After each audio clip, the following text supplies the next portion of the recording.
स्वागत में कोई कमी न रह जाए। इलेक्ट्रॉनिक निवासियों में बड़ी की है।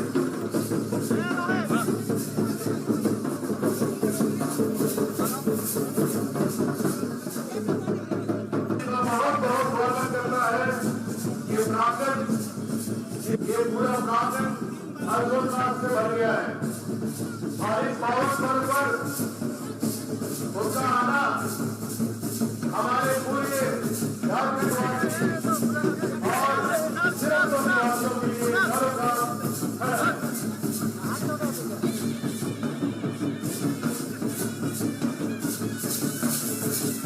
हम ये कामना करते हैं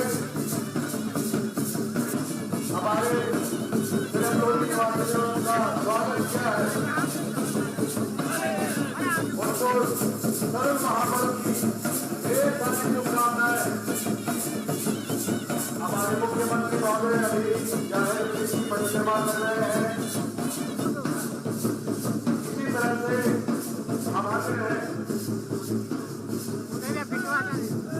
पूरे सिरमतोली के श्रद्धालुगण बहुत ही हर्षोल्लास से परिपूर्ण है। उसके हमारा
बहुत बहुत धन्यवाद। आज और युवा सरना समिति नियुक्त हमारा आदिवासी गमछा और पगड़ी के साथ मुख्यमंत्री जी को सम्मानित करते हुए बहुत हर्ष हो रहा है। तालियों से उनका स्वागत किया जाए और हमारी यही इच्छा होगी कि हमें एक नया मार्गदर्शन करें माननीय मुख्यमंत्री जी। आज यहाँ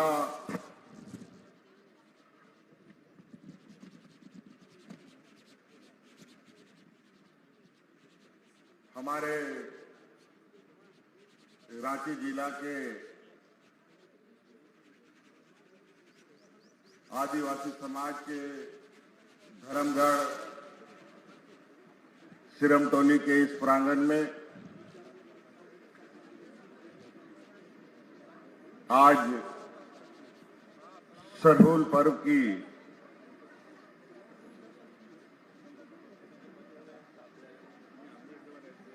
इस महा जुटान कार्यक्रम की तैयारी में लगे यहां उपस्थित सभी सम्मानित सदस्यगण, हमारे समाज के अगुआ मानकी मुंडा, पहान, गुड़ेज और आम जनों को अपनी ओर से इस पर्व की ढेर सारी शुभकामनाएं देता हूं और अपनी ओर से जोहार करता हूं। हर साल की तरह इस वर्ष भी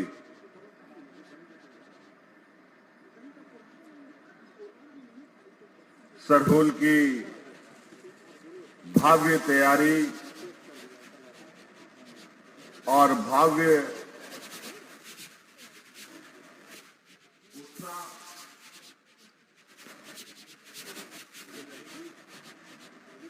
गांव से लेकर शहर तक में है।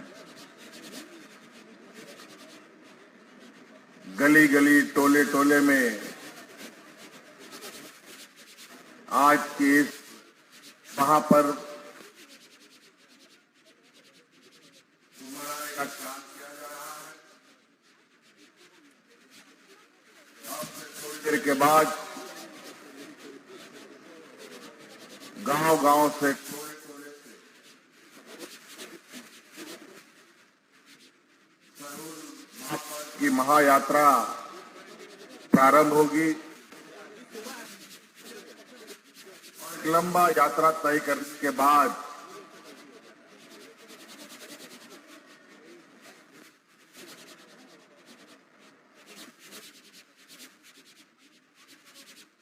स्वयं टोली के इस अखाड़े में लोग एकत्रित होंगे।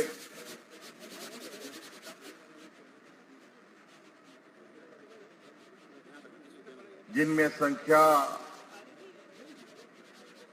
बताना गिनना कतई संभव नहीं हो सकता है। अनगिनत लोगों का जुटान यहां पर होना प्रारंभ हो जाएगा।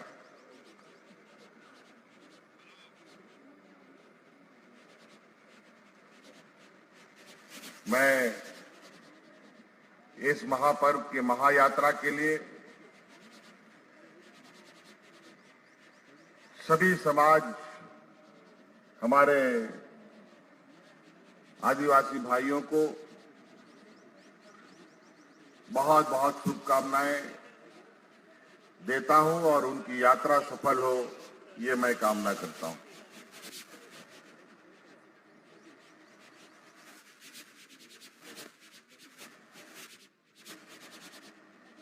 आप सबको पता है, हमारा ये समाज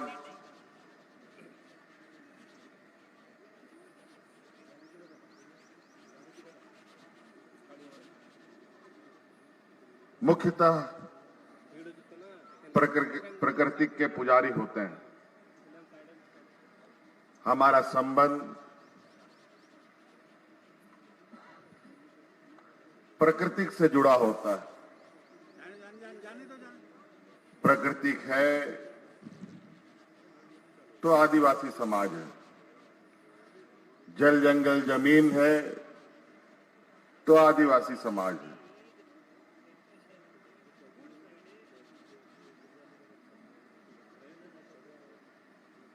इसलिए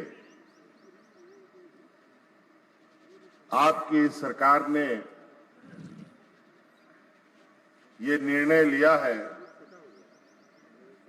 कि राज्य के जितने भी हमारे सामाजिक स्थल हैं, चाहे वो सरना स्थल हो, मसना स्थल हो, धुमकुड़िया हो, चाहे वो कितने ही पुरानी क्यों ना हो, चाहे वो कितनी ही नई क्यों ना हो, उन सभी धार्मिक स्थलों का संरक्षण किया जाएगा।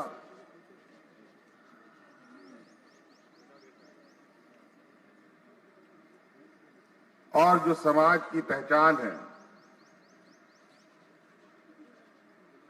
उस पहचान को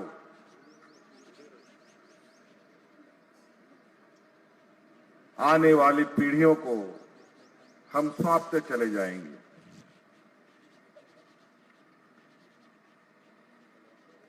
हमारे पूर्वजों ने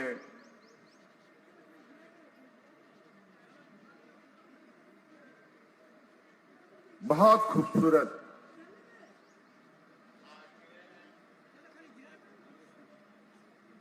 ये समाज बनाकर हमें सौंपा है, जहां हमें किसी से भेदभाव नहीं, किसी के प्रति द्वेष भाव नहीं, सिर्फ एक दूसरे का मान सम्मान और प्यार बांटना ही सिखाया है। इंसान से तो सिखाया ही सिखाया है, बल्कि पेड़ पौधे जीव जंतुओं से भी कैसे प्यार किया जाए, यह भी हमें सिखाया।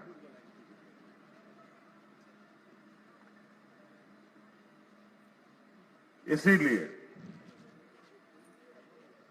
आज के इस भौतिकवादी युग में विकास के लिए कई पैमाने खींचे जा रहे हैं। इसमें कहीं ना कहीं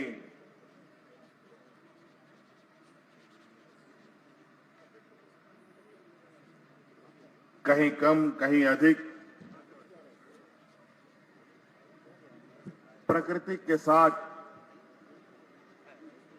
अन्याय भी होता आ रहा है। इसी बीच ये संतुलन कैसे बने रहे, क्योंकि आज हमें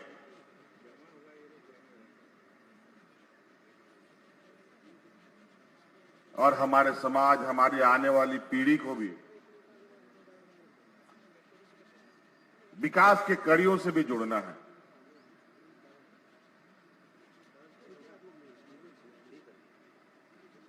और ये चुनौती है हम सब लोगों के लिए कि इस भौतिकवादी युग में भी हम अपनी ये संस्कृति, ये परंपरा,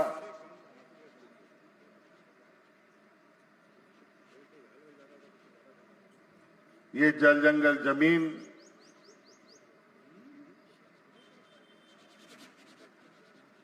कैसे संरक्षित हो। मैं देखता हूं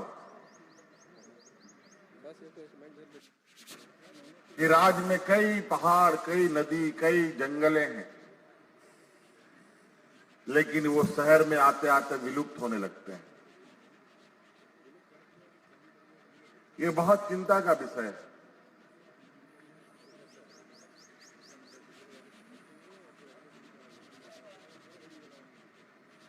हमें ऐसे विलुप्त होते जा रहे चीजों का पुरजोर विरोध करना चाहिए।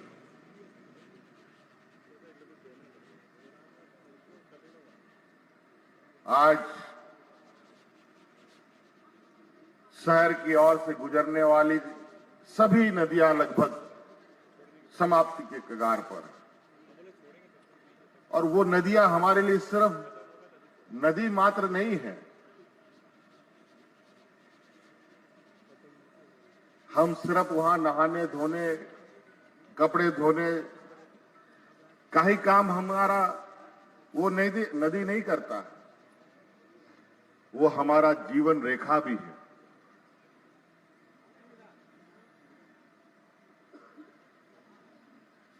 वो अपने साथ कई ऐसी चीजें बहा के लाती है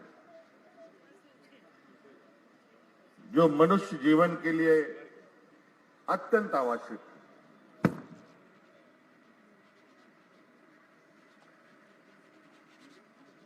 जैसे शरीर के अंदर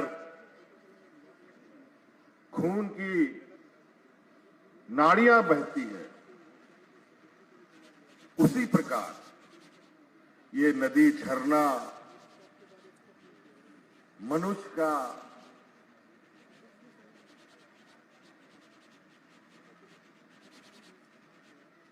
और मानव जीवन के लिए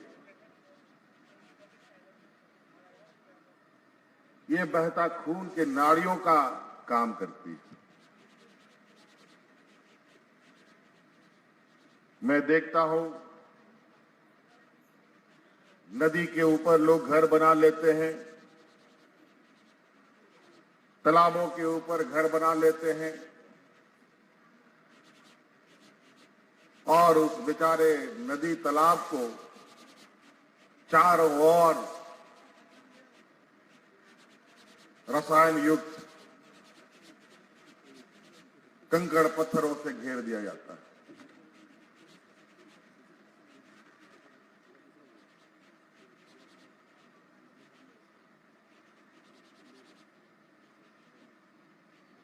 इस विषय को बहुत गंभीरता से सोचने की आवश्यकता है।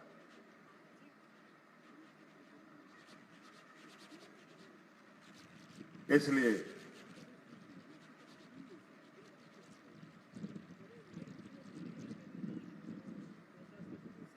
आज के विकास के रास्ते में इन सभी चीजों का तालमेल कैसे बना रहे, गांव पहाड़ जिस तरीके से हरे भरे हैं, वैसे ही हरा भरा शहर भी क्यों ना हो, ये भी हम सबको सोचना होगा। और ये सोचना होगा कि हमारी भी भूमिका इसमें कितनी है।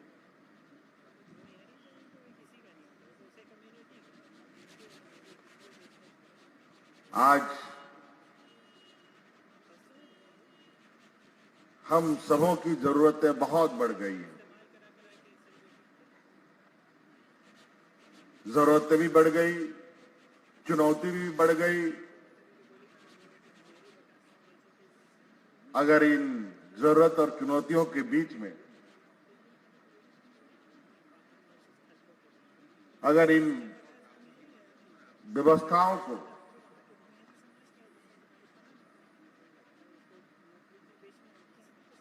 समाप्त होने से ना रोका गया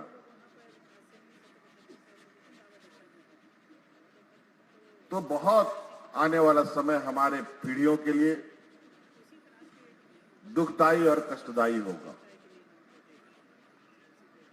इसीलिए आज हम सरहुल मनाते हैं, कर्मा मनाते हैं, बहा मनाते हैं, सोहराय मनाते हैं।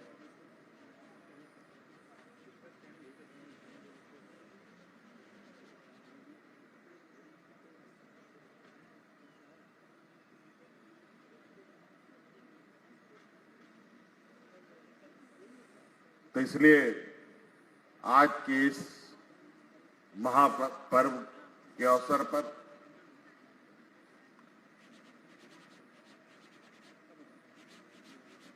हम ये भी संकल्प लें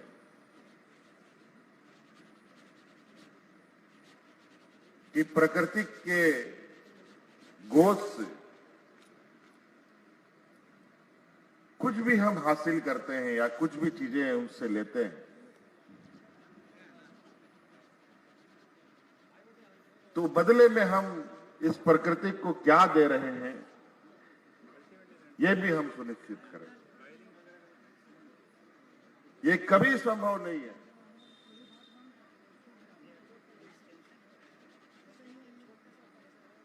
कि ये धरती, ये प्रकृति जो हमें दे रही है, हम उतना उसको दे पाए। ये कभी संभव नहीं है।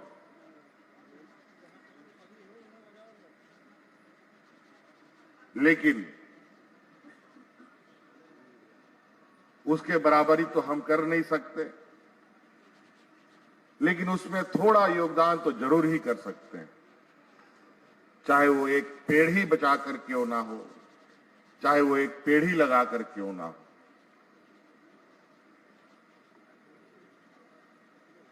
चाहे नदी नालों के ऊपर हम 5 फीट 10 फीट पीछे हट के घर क्यों ना मुझे बनाना पड़े।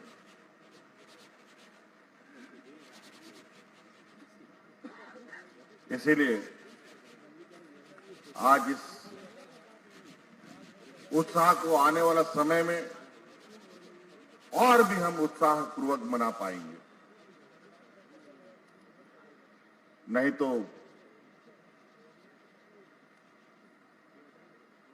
फिर बहुत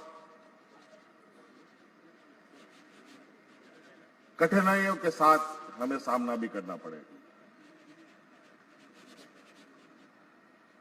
इसलिए आज के महापर्व में आप सब लोगों को मेरी ओर से बहुत बहुत शुभकामनाएं। और ये सिरमतौली के इस प्रांगण के सभी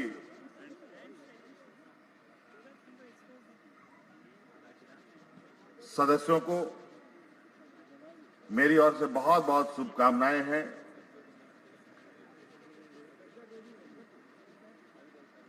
कि आप सब लोग लाखों की तादाद में यहां पहुंचने वाले लोगों को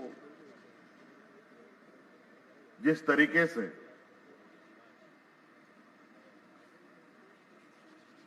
पहले भी लोगों की जुटान को संभाला है, इस बार भी संभालेंगे। सरकार ने सभी